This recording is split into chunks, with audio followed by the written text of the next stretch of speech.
The opioid epidemic in Ohio, I was unaware of 200,000 addicts and the consequences of that. Now, you sponsored and passed legislation on this, but nevertheless, if I'm from Ohio and I don't know about it, my guess is most people don't know about it. Well, yeah, it's an epidemic now, Hugh, and I do find, at my town hall meetings when I ask people who's been affected by this, more than half the hands go up now, and unfortunately, it's gripping our state, and we're in worse shape than some other states. We're probably top 5 in the country, sadly, in terms of heroin overdoses. It's now exceeded car accidents as the number 1 cause of death in Ohio.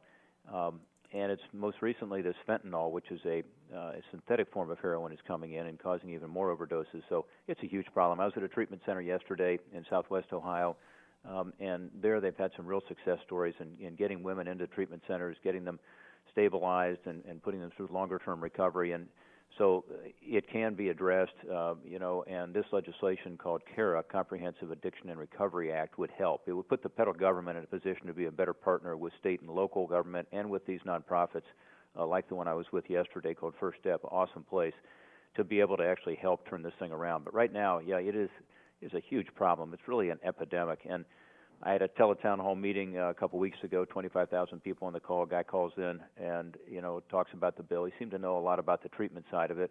I asked him why, and there was silence, and I knew what he was going to say. And he said, I lost my daughter, and she finally was ready to go to a treatment center. I took her there. They had a 14-day wait, and during that time she overdosed. And his point was we need more access to treatment, and that, parents, around the state and the country need to be cognizant of the incredible dangers that are inherent in this heroin and prescription drug issue. And by the way, as you and I talked about, there needs to be a lot more education around the fact that prescription drugs is usually the start of this. So 4 out of 5 of the heroin addicts who are dying of overdoses in Ohio started with prescription drugs and became addicted to opioids, which were prescription painkillers. And so our legislation also addresses that issue and the overprescribing that has occurred. But listen, it is a huge issue, and we have to address it. And I think Washington has a more aggressive role that has to kick in. And if this legislation passes, it'll help. Now, one of the things you talked about was that I was unaware of is how the Mexican cartels have basically taken over the heroin market, recycle heroin, mix it, and then resend the drugs back into the United States. This is part of the border security issue that people don't realize, is that this epidemic is fueled by people who don't much care about the number of OD deaths in America.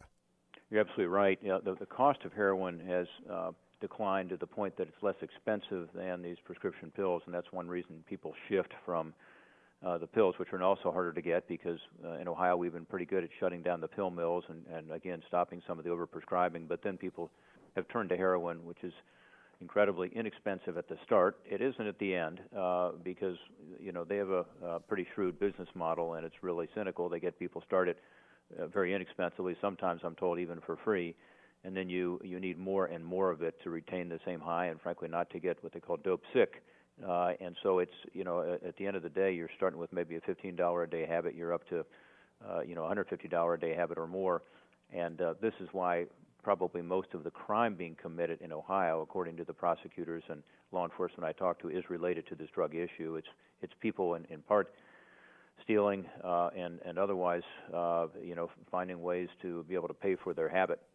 So it's true the cartels are very involved, and it's very efficient. It's deadly efficient, and this heroin is coming over our southern border. There's no question about it. So, Rob Portman, how do you build a campaign on this? You're talking about jobs, you're talking about national security, but you're also you've got a minute left, and people should go to robportman.com, and whether it's $5 or $500, get involved in saving the Senate. Can you make this crisis part of an effective campaign, or is it something that you just talk about because it's a passion? I talk about it because it's a passion, Hugh. It's not political for me. It's something I've been involved with for over 20 years. I started an anti-drug coalition in my hometown over 20 years ago, and I really do believe that in order to achieve our God-given purpose in life, we got to get people not to make these decisions. So prevention and education is so important. And now, because we have so many people who are addicted, we've got to focus on more effective treatment and longer-term recovery. And we've got to help our law enforcement and other first responders who are in the middle of this. They're in a very tough position. Our legislation does that as well. So for me, this is about the future for Ohio and our families who are being torn apart. And I'll continue to not just talk about it, but do things to make a difference.